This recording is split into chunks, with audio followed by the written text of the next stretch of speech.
नमस्कार दोस्तों, आप लोगों का फिर से स्वागत है टेक्नोलॉजी कीड़ा चैनल के अंदर। और ये ब्लॉगर प्रोजेक्ट आप लोगों का चल रहा है, आप लोगों को भी पता है कि तो लास्ट वीडियो ट्यूटोरियल में हम लोगों ने इमेज को अपलोड कर दिया था। अब हम लोग इमेज को यहाँ पर डिस्प्ले करेंगे जहाँ पर ईमेल आप लोगों के लिए है index.cshtml के अंदर। तो सबसे पहले आप लोग चेक कीजिए कि कहीं आप लोगों की इमेज नल तो नहीं आ रही है। तो item.author is not equal to null. अगर आइटम का ऑथर जो है वो नल नहीं है तो आप लोगों की क्या होनी चाहिए, यहाँ पर इमेज जो है शो हो जानी चाहिए। तो हम लोगों ने यहाँ पर चेक किया imgsrc इमेजेस फोल्डर के अंदर और item.author, और ऑथर की हम लोगों को क्या चाहिए, प्रोफाइल पिक्चर चाहिए। और यहाँ पर हम लोग उसकी विड्थ और हाइट भी सेट कर देते हैं ताकि वो पिक्चर्स जो है वो प्रॉपरली दिखाई आप लोगों को दे। यहाँ पर आप लोग CSS क्लास भी सेट कर सकते हैं राउंड शेप में, ताकि आप लोगों की जो पिक्चर्स है वो राउंड शेप में आप लोगों को दिखाई दे। ठीक है, जो एज ए थंबनेल आप लोग कह सकते हैं।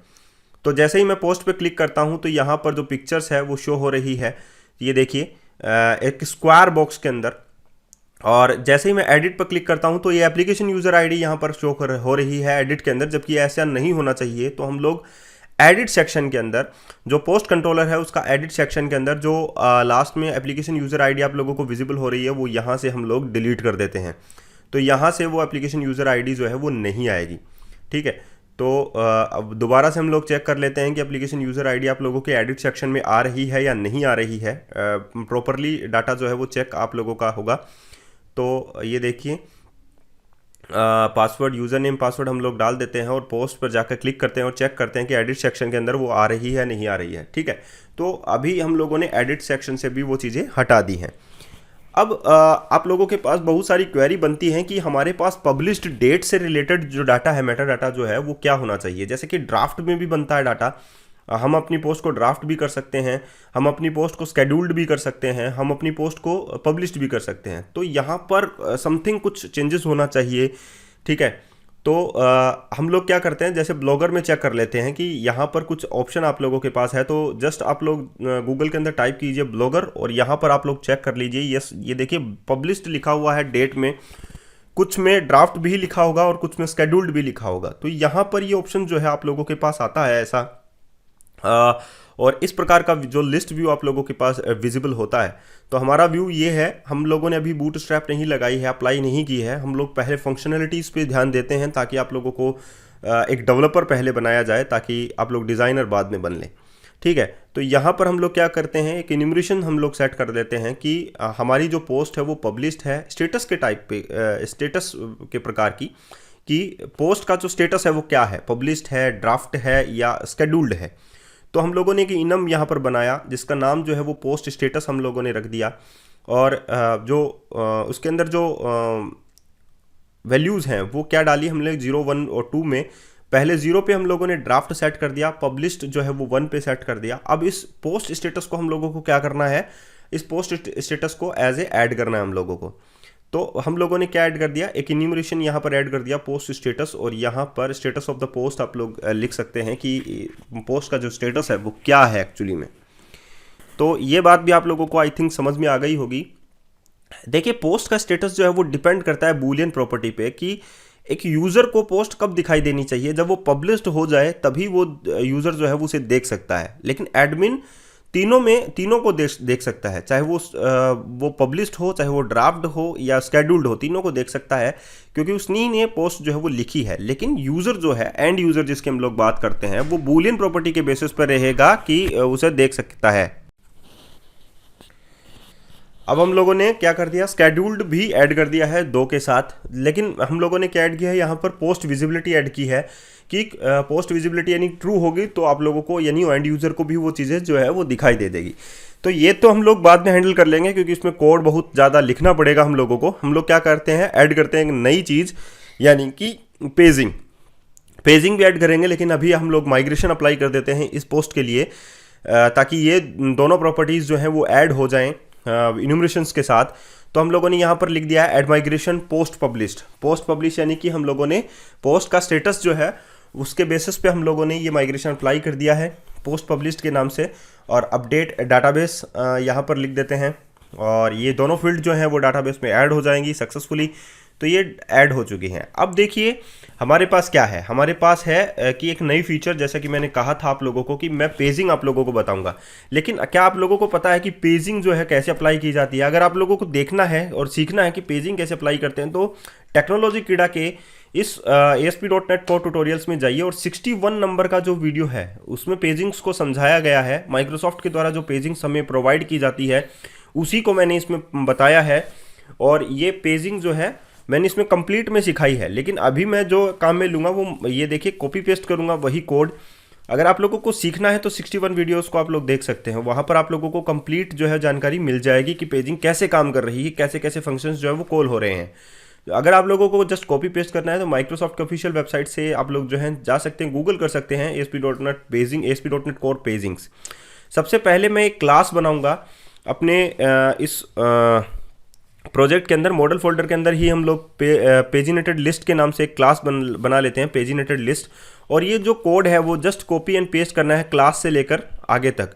तो जस्ट कॉपी कीजिए और ये आगे तक का जो कोड है क्लास, यानी पूरी की पूरी क्लास यहाँ पर हम लोग पेस्ट कर देते हैं। हम लोग ऊपर से आप लोगों को दिखाते हैं, देखिए तो ये देखिए पेज इंडेक्स है, टोटल पेजेस हैं, और ये टोटल नंबर जो कोड है वो जस्ट मैंने कॉपी पेस्ट किया है। अब कंट्रोल डॉट लगाकर ये जो नेम स्पेस एरर है आप लोग उसे रिमूव कर सकते हैं कंट्रोल और पीरियड का यूज़ करके। तो पेजिनेटेड जो नाम से जो क्लास है वो आप लोगों ने ऐड कर दी है मॉडल फोल्डर के अंदर। अब जो नेक्स्ट टास्क है आप लोगों का वो है index.cshtml फाइल के अंदर आप लोगों को ये जो कोड है वो आप लोगों को ऐड करना होगा। इसमें कुछ शॉर्टिंग्स का कोड है तो उसे भी आप लोग रख सकते हैं, नेक्स्ट वीडियोस में हमारे काम आएगा कि हम लोग जो है वो शॉर्टिंग्स कैसे करें। तो आप लोग जो है व्यूज़ में जाइए और यहाँ पर पोस्ट आप लोगों को दिखाई देगी, वहाँ पर index.cshtml में आप लोग जा सकते हैं, वहाँ पर टेबल से जस्ट नीचे आप लोग ये जो कोड है वो आप लोग पेस्ट कर दीजिए। अब आप लोगों को पता लगेगा कि आप लोगों की जो पेज इंडेक्स वगैरह है ये तो है ही नहीं, तो ये पेजिनेटेड लिस्ट में है। जस्ट आप लोग यहाँ से पेजिनेटेड लिस्ट का जो नाम है वो कॉपी कर लीजिए और जस्ट इसी पेज में स्क्रॉल कीजिए और ऊपर जहाँ पर आप लोगों का आई इन्यूमरेबल लिखा हुआ है वहाँ पर आप लोगों को लिखना है पेजिनेटेड लिस्ट। तो ये भी आसान हो गया, जस्ट हम लोगों ने कॉपी पेस्ट ही किया है, आप लोगों को भी दिख रहा है, लेकिन इस चीज़ों को आप लोगों को समझना है। तो 61 वीडियोस जो है, नंबर ऑफ 61 वीडियोस जो आप लोगों को दिखाई गए हैं ASP.NET कोर ट्यूटोरियल्स में वो बहुत ज़्यादा शानदार हैं। उसमें हर एक चीज़ को बारीकी से समझाया गया है, आप लोग वहाँ से चेक कर सकते हैं। तो अब आप लोग कंट्रोलर में आइए, हम लोगों ने मॉडल देख लिया है, व्यूज़ हम लोगों ने देख लिए हैं। अब हम लोग कंट्रोलर में ये जो कोड है वो ऐड कर देते हैं, ठीक है। और यहाँ से चले पेज साइज भी हम लोग 3 ही सेट कर देते हैं, कोई ज़रूरी नहीं है, आप लोग 10 सेट कर सकते हैं, 3 सेट कर सकते हैं। जस्ट इसके बाद में आप लोग जो है यहाँ से आप लोग पेस्ट कर सकते हैं इसको। तो पेज साइज हमारी कितनी हो गई 3 और पेज नंबर हमारा कितना हो गया 1 डिफ़ॉल्ट में। तो देखिए यहाँ पर पेज नंबर जो है उसमें एरर आ रहा है हमारे पास, और जो स्टूडेंट नाम से था वहाँ पर हम लोगों ने हमारी क्लास का नाम लिख दिया पोस्ट। आप लोगों को इस बात में कोई आई थिंक आप लोगों को कोई प्रॉब्लम नहीं होगी। रिटर्न व्यू मॉडल की जगह हम लोग रिटर्न व्यू की जगह हम लोगों ने ये हटा दिया यहाँ से। अब स्टूडेंट की जगह हम लोगों को क्या करना है, पोस्ट हम लोगों ने लिखा है post dot as no tracking. और पेज नंबर जो है जो आप लोगों को पैरामीटर में पास करना होगा, तो यहाँ पर इंट जो कि नलेबल टाइप है, नलेबल बनाया गया उसे, तो जस्ट कॉपी कीजिए और यहाँ पर आप लोग जो है पैरामीटर के अंदर पास कर दिए इंटीजर पेज नंबर। तो पेज नंबर भी प्रॉब्लम सॉल्व हो चुकी है। अगर वो नल आता है तो नलेबल टाइप यूज़ करके आप लोगों ने उसमें 1 पास कर दिया है। अवेट हटा दीजिए क्योंकि अवेट जो है वो व्यू सेक्शन के अंदर हम लोगों ने पास कर दिया है। अब ये कंप्लीट आप लोगों का रन हो जाएगा और आप लोग चेक कर सकते हैं कि आप लोगों की पेजिंग जो है कैसे बिहेव कर रही है। उप्स एरर है, ये एरर इसलिए है क्योंकि पेजिनेटेड लिस्ट के अंदर आप लोगों की कोई भी डेफिनेशन नहीं है टाइटल से, डिस्क्रिप्शन की, पब्लिश डेट की और एप्लीकेशन आईडी की। तो आप लोगों को मैनुअली ऐसे ही लिखना होगा, एज ए टेक्स्ट जो है आप लोगों को लिखना होगा। ये देखिए, तो जस्ट हम लोगों को HTML.display4 जो रेजर सिंटैक्स आप लोगों के पास है वो हटा दीजिए और जस्ट टाइटल लिख दीजिए, डिस्क्रिप्शन की जगह डिस्क्रिप्शन लिख दीजिए, पब्लिश डेट की जगह पब्लिश डेट लिख दीजिए और एप्लीकेशन यूजर आईडी की जगह आप लोग क्या लिख सकते हैं, ऑथर की पिक आप लोग यहाँ पर लिख सकते हैं। तो सिंपल सी थिंक है जो आप लोगों को ऐड करनी है अपने इसमें प्रोजेक्ट के अंदर। तो ऑथर पिक्चर आप लोगों ने ऐड की है। अब आप लोग ब्लॉग को यहाँ से रन कर लीजिए और आप लोग देख लीजिए कि परफेक्टली आप लोगों का जो पोस्ट है वो रन हो रहा है या नहीं है। तो ऑथेंटिकेटेड यूज़र लॉगिन किया है और लॉगिन करने के बाद आप लोग जो है चेक कर सकते हैं, यस दैट इज़ आप लोगों का प्रीवियस एंड नेक्स्ट आ गया है, लेकिन रिकॉर्ड्स हमारे पास 2 ही हैं। पेजिंग अप्लाई होती है 3 के बाद में, यानी 3 के बाद में। तो हम लोग एक नया रिकॉर्ड जो है वो ऐड कर लेते हैं जावा के लिए और पाइथन के लिए, ताकि हमारे पास जो है वो 4 रिकॉर्ड इसमें हो जाएं। तो आप लोग कैटेगरीज जो है वो सेलेक्ट कर सकते हैं पर्टिकुलर कैटेगरीज में या पर्टिकुलर टैग्स में। अभी हम लोग इसमें एड्स भी ऐड करेंगे। ये कैटेगरीज हम लोगों ने बनाई हैं, कैटेगरीज इसमें बन जाएंगी, लेकिन टैग्स नहीं बनेंगे। कैटेगरीज अलग अलग होती हैं, टैग्स अलग होते हैं। तो टैग्स का ऑप्शंस भी हम लोगों को देना है। तो ये तो नंबर ऑफ कैटेगरीज थी जो हम लोगों ने इसमें शो की हैं। नंबर ऑफ टैग्स भी हम लोग इसमें शो करेंगे। तो 1 बाय 1 देखिए, नेक्स्ट का ऑप्शन आप लोगों के पास आ चुका है, तो 4th। तो आज के लिए इतना ही, धन्यवाद।